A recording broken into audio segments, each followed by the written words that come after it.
Hi friends, welcome to my YouTube channel H Media.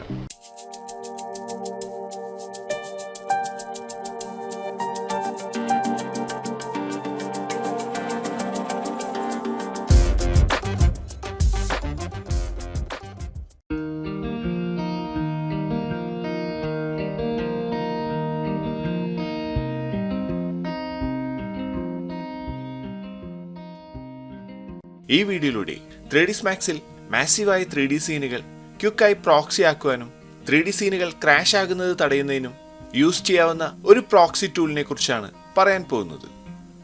വിയറെ corona തുടങ്ങിയ render എഞ്ചിനുകളിൽ ഈ tool use ചെയ്യാവുന്നതാണ്. Render എഞ്ചിനുകളിൽ 3D മോഡലുകളെ പ്രോക്സി ആക്കുന്നതിനുള്ള ഡിഫോൾട്ട് ടൂൾസുകൾ അവൈലബിൾ ആണ്. ഒരുപാട് ലിമിറ്റേഷൻസുകളോട് കൂടിയാണ് ആ ടൂളുകൾ നമ്മൾ യൂസ് ചെയ്യുന്നത്. ഒരു മോഡലിനെ പ്രോക്സി ആക്കി മാറ്റിയാൽ ആ മോഡലിൽ യൂസ് ചെയ്തിട്ടുള്ള മോഡിഫയേഴ്സും കൊളാപ്സ് ആയി പോകുന്നതാണ്. പക്ഷേ ഈ ഒരു സൂപ്പർ ടൂൾ യൂസ് ചെയ്ത് പ്രോക്സിയായി കൺവേർട്ട് ചെയ്ത മോഡലുകളെ മോഡിഫയേഴ്സ്, ടെക്സ്റ്റേഴ്സ്, മെറ്റീരിയൽസ് എല്ലാം ഉൾപ്പെടെ ഒറിജിനലായി ബ്രിങ് ബാക്ക് ചെയ്യാവുന്നതാണ്.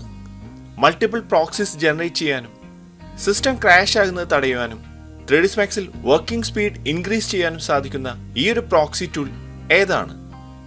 ഈ ടൂൾ എങ്ങനെ യൂസ് ചെയ്യാം, എങ്ങനെ ആക്സസ് ചെയ്യാം തുടങ്ങിയ എല്ലാം അറിയുന്നതിനായി ഈ വീഡിയോ മുഴുവനായി കാണുക. ഈ വീഡിയോ സ്റ്റാർട്ട് ചെയ്യുന്നതിന് മുൻപേ ആദ്യമായാണ് ഈ ഒരു വീഡിയോ കാണുന്നതെങ്കിൽ സബ്സ്ക്രൈബ് ചെയ്യുക. ഈ വീഡിയോ ഇഷ്ടമായാൽ ലൈക്ക് ചെയ്യുക, കമന്റ് ചെയ്യുക. 3ds Max യൂസ് ചെയ്യുന്ന നിങ്ങളുടെ ഫ്രണ്ട്സുകളിലേക്ക് ഈ വീഡിയോ ഷെയർ ചെയ്യുക. കൂടാതെ ഇന്റീരിയർ, എക്സ്റ്റീരിയർ വിഷ്വലൈസേഷൻ, പേഴ്സണൽ ട്രെയിനിങ്ങും എച്ച് മീഡിയയിൽ അവൈലബിൾ ആണ്. കോഴ്സുകളെ കുറിച്ച് കൂടുതൽ അറിയാനായി താഴെ കാണുന്ന നമ്പറിൽ കോൾ ചെയ്യുകയോ വാട്സപ്പ് മെസ്സേജ് അയക്കുകയോ ചെയ്യാവുന്നതാണ്. താമസിയാതെ നമുക്ക് വീഡിയോ സ്റ്റാർട്ട് ചെയ്യാം. മൾട്ടിപ്പിൾ ഒബ്ജക്റ്റുകളെ ഒരുമിച്ച് പ്രോക്സി ആക്കുവാനും അതിനെ തിരിച്ച് ഒറിജിനലായി ബ്രിങ് ബാക്ക് ചെയ്യുന്നതിനുമായി ക്യൂപ്രോക്സി എന്ന ഈ ഒരു ടൂളാണ് നമ്മൾ യൂസ് ചെയ്യുന്നത്. ക്യൂപ്രോക്സി എന്ന ഈ ഒരു ടൂൾ ഇവിടെ ഓപ്പൺ ചെയ്തപ്പോൾ ഒബ്ജക്റ്റ് ഫിൽറ്റേഴ്സ് എന്ന ഈ ഒരു സെക്ഷനിൽ static objects, animated, minimum number faces, maximum number faces, selection, all geometry തുടങ്ങിയ ഓപ്ഷനുകൾ നമുക്കിവിടെ കാണാവുന്നതാണ്. ഇതിൽ സ്റ്റാറ്റിക് ഒബ്ജക്റ്റുകൾ സെലക്ട് ചെയ്ത് ആനിമേറ്റഡ് അല്ലാത്ത മോഡലുകളെയും ആനിമേറ്റഡ് എന്ന ഓപ്ഷൻ സെലക്ട് ചെയ്ത് ആനിമേറ്റഡ് ആയ മോഡലുകളെയും പ്രോക്സി ആക്കാവുന്നതാണ്. ഒരു സീനിലെ എല്ലാ മോഡലുകളെയും പ്രോക്സി ആക്കുമ്പോൾ ഈ ഒരു മിനിമം ഫേസസിൽ നമ്മൾ സെറ്റ് ചെയ്യുന്ന ആ കൗണ്ടിലുള്ളതും ആ കൗണ്ടിന് മുകളിലുള്ളതുമായ എല്ലാ മോഡലുകളും പ്രോക്സിയായി മാറുന്നതാണ്. എല്ലാ മോഡലുകളെയും ഒരുമിച്ച് പ്രോക്സി ആക്കണമെങ്കിൽ ഓൾ ജോമെട്രി എന്ന ഈ ഒരു ഓപ്ഷൻ സെലക്ട് ചെയ്യാവുന്നതാണ്. ഒരു സീനിൽ നിന്നും നമുക്ക് ആവശ്യമുള്ള ഒബ്ജക്റ്റുകളെ സെലക്ട് ചെയ്ത് ആ മോഡലുകളെ മാത്രം പ്രോക്സി ആക്കണമെങ്കിൽ സെലക്ഷൻ എന്ന ഈ ഒരു ഡിഫോൾട്ട് ഓപ്ഷൻ യൂസ് ചെയ്യാവുന്നതാണ്.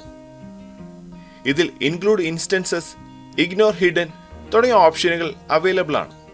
ഇൻസ്റ്റൻസഡ് ആയ എല്ലാ മോഡലുകളും ഒരുമിച്ച് പ്രോക്സി ആക്കുവാനും ഹിഡൻ ഒബ്ജക്റ്റുകളെ പ്രോക്സി ആക്കുന്നതിൽ നിന്നും ഒഴിവാക്കുവാനും ഈ ഓപ്ഷനുകളിലൂടെ സാധിക്കുന്നതാണ്. ഇവിടെ താഴെ create proxies, manage tools, help തുടങ്ങിയ ടാബുകൾ ഇവിടെ കാണാവുന്നതാണ്. ഒബ്ജക്റ്റുകളെ പ്രോക്സി ആക്കുന്നതിനായി ക്രിയേറ്റ് പ്രോക്സി എന്ന ഈ ഒരു ടാബാണ് നമ്മൾ യൂസ് ചെയ്യേണ്ടത്. ഇവിടെ പ്രിസെറ്റ്സ് എന്ന ഈ ഒരു സെക്ഷനിൽ ഏത് ടൈപ്പ് മോഡലാണ് നമ്മൾ പ്രോക്സി ആക്കാൻ പോകുന്നതെങ്കിൽ ആ ഒരു ടൈപ്പ് ഇവിടെ നിന്നും സെലക്ട് ചെയ്യാവുന്നതാണ്. ഇതുപോലെ പ്രിസെറ്റ് സെലക്ട് ചെയ്യുന്നതിലൂടെ നമ്മളുടെ ആവശ്യങ്ങൾക്കനുസരിച്ച് ഈ ഒരു പാരാമീറ്റേഴ്സ് ഓട്ടോമാറ്റിക്കായി സെറ്റ് ആകുന്നതാണ്. ഡിഫോൾട്ട് എന്ന ഈ ഒരു പ്രിസെറ്റ് യൂസ് ചെയ്തും നമുക്ക് ആവശ്യമുള്ള പാരാമീറ്ററുകൾ സെലക്ട് ചെയ്തുകൊണ്ട് പ്രോക്സി ആക്കാവുന്നതുമാണ്. ഞാൻ ഈ പ്രിസെറ്റിൽ ഫാസ്റ്റ് പ്രോക്സി എന്ന ഈ ഒരു ഓപ്ഷനാണ് യൂസ് ചെയ്യുന്നത്. ഈ ഒബ്ജക്റ്റുകളെ നമ്മളിവിടെ സെലക്ട് ചെയ്തിരിക്കുകയാണ്. ഇനി ജനറേറ്റ് പ്രോക്സീസ് എന്ന ഈ ഒരു ഓപ്ഷനിൽ ക്ലിക്ക് ചെയ്യാം. ഇവിടെ ഇതുപോലെ ഒരു വിൻഡോ ഓപ്പൺ ആയിരിക്കുകയാണ്. നമുക്കിതിൽ യെസ് ക്ലിക്ക് ചെയ്യാം. നമ്മൾ സെലക്ട് ചെയ്ത ഒരു മോഡൽ ഇവിടെ പ്രോക്സിയായി കൺവേർട്ട് ആയിക്കൊണ്ടിരിക്കുകയാണ്. ഈ ഒരു മോഡൽ ഇതുപോലെ പ്രോക്സിയായി നമുക്ക് ഇവിടെ ലഭിച്ചിരിക്കുകയാണ്. മോഡലുകളെ പ്രോക്സി ആക്കുമ്പോൾ യൂസ് പ്രോക്സി ഓൺ റെൻഡർ എന്ന ഈ ഒരു ഓപ്ഷൻ ഇതിൽ എനേബിൾ ആണ്.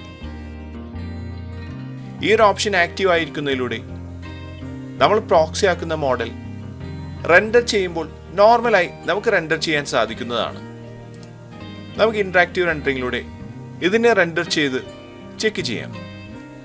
ഇന്ററാക്റ്റീവ് റെൻഡറിങ്ങിൽ ഈ ഒരു മോഡൽ നോർമലായി നമുക്കിവിടെ റെൻഡർ ആകുന്നതായി കാണാവുന്നതാണ്. ഇതുപോലെ വളരെ ക്വിക്കായി നമുക്ക് ആവശ്യമുള്ള മോഡലുകൾ സെലക്ട് ചെയ്ത് പ്രോക്സി ആക്കാവുന്നതാണ്. അടുത്തതായി നമ്മൾ മോഡൽ ചെയ്ത ഈ ഒരു ആം ചെയറിനെയാണ് പ്രോക്സിയായി കൺവേർട്ട് ചെയ്യാൻ പോകുന്നത്. ഈ മോഡലിൽ UVW മാപ്പ്, ടർബോ സ്മൂത്ത് തുടങ്ങിയ മോഡിഫയർസും നമുക്കിവിടെ കാണാവുന്നതാണ്. ഡിഫോൾട്ട് ടൂൾസുകൾ യൂസ് ചെയ്ത് മോഡലുകളെ പ്രോക്സിയായി കൺവേർട്ട് ചെയ്യുന്ന സമയത്ത് ആ മോഡലുകളിൽ യൂസ് ചെയ്തിട്ടുള്ള മോഡിഫയർസ് കൊളാപ്സ്ഡ് ആയിട്ടാണ് അത് പ്രോക്സിയായി കൺവേർട്ട് ആകുന്നത്. ഇങ്ങനെ കൺവേർട്ട് ആകുന്നതിലൂടെ നമുക്ക് ആ മോഡലുകളെ വീണ്ടും എഡിറ്റ് ചെയ്യാനും ഒറിജിനലായി ബ്രിങ് ബാക്ക് ചെയ്യാൻ സാധിക്കാറില്ല. ഇവിടെ ക്യൂ പ്രോക്സീസ് യൂസ് ചെയ്ത് പ്രോക്സിയായി കൺവേർട്ട് ചെയ്യുന്നതിന് ശേഷവും നമുക്ക് ആവശ്യമെങ്കിൽ ആ മോഡലുകളെ ഒറിജിനലായി ബ്രിങ് ബാക്ക് ചെയ്യാവുന്നതാണ്. നമുക്ക് ഈ ഒരു മോഡലിനെ സെലക്ട് ചെയ്ത് പ്രോക്സിയായി കൺവേർട്ട് ചെയ്യാം. വളരെ ക്വിക്കായി നമ്മൾ ഈ ഒരു മോഡലിനെ ഇതുപോലെ പ്രോക്സിയായി കൺവേർട്ട് ചെയ്തിരിക്കുകയാണ്. ഇനി മാനേജ് ടൂൾസ് എന്ന ഈ സെക്ഷൻ ക്ലിക്ക് ചെയ്യാം. ഈ മോഡലുകൾ ഇതുപോലെ സെലക്ട് ചെയ്ത് ബ്രിങ് ഒറിജിനൽ ഒബ്ജക്ട്സ് എന്ന ഈ ഒരു ഓപ്ഷനിൽ ക്ലിക്ക് ചെയ്യാം. യെസ് ക്ലിക്ക് ചെയ്ത് കണ്ടിന്യൂ ചെയ്യാം. വളരെ ക്വിക്കായി നമ്മൾ പ്രോക്സിയായി കൺവേർട്ട് ചെയ്ത ആ ഒരു മോഡൽ ഒറിജിനലായി നമുക്കിവിടെ തിരിച്ചു ലഭിച്ചിരിക്കുകയാണ്. ഇവിടെ UVW മാപ്പ്, ടർബോ സ്മൂത്ത് തുടങ്ങിയ മോഡിഫയർസ് അതുപോലെ തന്നെ നമുക്കിവിടെ കാണാവുന്നതാണ്. ഇതുപോലെ ഒരു സീനിലെ മോഡലുകളെ ക്വിക്കായി പ്രോക്സിയായി കൺവേർട്ട് ചെയ്യാനും നമുക്ക് ആവശ്യമുള്ളപ്പോൾ ആ ഒബ്ജക്റ്റുകളെ വീണ്ടും ഒറിജിനലായി ബ്രിങ് ബാക്ക് ചെയ്യാനും ക്യൂ പ്രോക്സി എന്ന ഈ ഒരു ടൂളിലൂടെ സാധിക്കുന്നതാണ്. ഈ ടൂൾ യൂസ് ചെയ്ത് ഹെവി സീനുകളിൽ വർക്ക് ചെയ്യുമ്പോഴുണ്ടാകുന്ന ലാഗിങ് ഒഴിവാക്കുവാനും വർക്കിംഗ് സ്പീഡ് ഇൻക്രീസ് ചെയ്യാനും സാധിക്കുന്നതാണ്. ഈ പ്ലഗിന്റെ ലിങ്ക് HMediaയുടെ വാട്സ്ആപ്പ് ചാനലിലും ഈ വീഡിയോയുടെ ഡിസ്ക്രിപ്ഷൻ ബോക്സിലും ആഡ് ചെയ്യുന്നതാണ്. അടുത്തതായി ഈ ഒരു പ്ലഗിൻ എങ്ങനെ ഇൻസ്റ്റാൾ ചെയ്ത് ഒരു ബട്ടനായി 3D Specsന്റെ മെയിൻ ടൂൾ ബാറിലേക്ക് എങ്ങനെ ആഡ് ചെയ്യാമെന്ന് ചെക്ക് ചെയ്യാം. ഡൗൺലോഡ് ചെയ്ത ക്യൂ പ്രോക്സി എന്ന ഈ ഒരു പ്ലഗിനാണ് ഇവിടെ കാണുന്നത്. ഈ ഒരു പ്ലഗിൻ ഇതുപോലെ സെലക്ട് ചെയ്ത് 3D Specsന്റെ വ്യൂ പോർട്ടിലേക്ക് ഡ്രാഗ് ചെയ്ത് ഡ്രോപ്പ് ചെയ്യാവുന്നതാണ്. ഇവിടെ ഇതുപോലെ ഒരു സെറ്റപ്പ് വിൻഡോ ഓപ്പൺ ആയിരിക്കുകയാണ്. ഇൻസ്റ്റാൾ എന്ന ബട്ടണിൽ ക്ലിക്ക് ചെയ്യാം. നമ്മൾ ഇൻസ്റ്റാളേഷൻ ഇവിടെ കംപ്ലീറ്റ് ആയിരിക്കുകയാണ്. ഇനി ഈ പ്ലഗിനെ ഒരു ബട്ടനായി നമ്മളുടെ ടൂൾ ബാറിലേക്ക് ആഡ് ചെയ്യുന്നതിനായി കസ്റ്റമൈസ് യൂസർ ഇന്റർഫേസ് ഓപ്പൺ ചെയ്യാം. ഇവിടെ കാറ്റഗറിയിൽ സ്പ്ലൈൻ ഡൈനാമിക്സ് എന്ന കാറ്റഗറിയാണ് നമ്മൾ സെലക്ട് ചെയ്യേണ്ടത്. ആക്ഷൻസിൽ ക്യൂ പ്രോക്സീസ് എന്ന ഈ ഒരു ടൂൾ ഇവിടെ കാണാവുന്നതാണ്. നമുക്ക് ഈ ഒരു ന്യൂ ക്ലിക്ക് ചെയ്ത് ഒരു ടൂൾ ബാർ ക്രിയേറ്റ് ചെയ്യാം. ഇനി നമ്മൾ ക്രിയേറ്റ് ചെയ്ത ഈ ഒരു ടൂൾ ബാറിലേക്ക് ആക്ഷൻസിൽ നിന്നും നമ്മൾ ഈ ഒരു ടൂളിനെ ഡ്രാഗ് ചെയ്ത് പ്ലേസ് ചെയ്യാം. ഇവിടെ ഇതുപോലെ ഒരു ബട്ടൺ ക്രിയേറ്റ് ആയിരിക്കുകയാണ്. ഇനി നമ്മൾ ക്രിയേറ്റ് ചെയ്ത ഈ ഒരു ടൂൾ ബാർ 3D Specsന്റെ മെയിൻ ടൂൾ ബാറിലേക്ക് ഇതുപോലെ ഡ്രാഗ് ചെയ്ത് പ്ലേസ് ചെയ്യാം. ഇനി ഹെവി സീനുകൾ ലാഗ് ഇല്ലാതെ സ്മൂത്തായി വർക്ക് ചെയ്യുന്നതിനും നമ്മുടെ വർക്കിംഗ് സ്പീഡ് ഇൻക്രീസ് ചെയ്യുന്നതിനുമായി ക്യൂ പ്രോക്സീസ് എന്ന ഈ ഒരു പ്ലഗിൻ യൂസ് ചെയ്യാവുന്നതാണ്. ഇത്രയുമാണ് ഈ ഒരു വീഡിയോയിലൂടെ ഷെയർ ചെയ്യുന്നത്.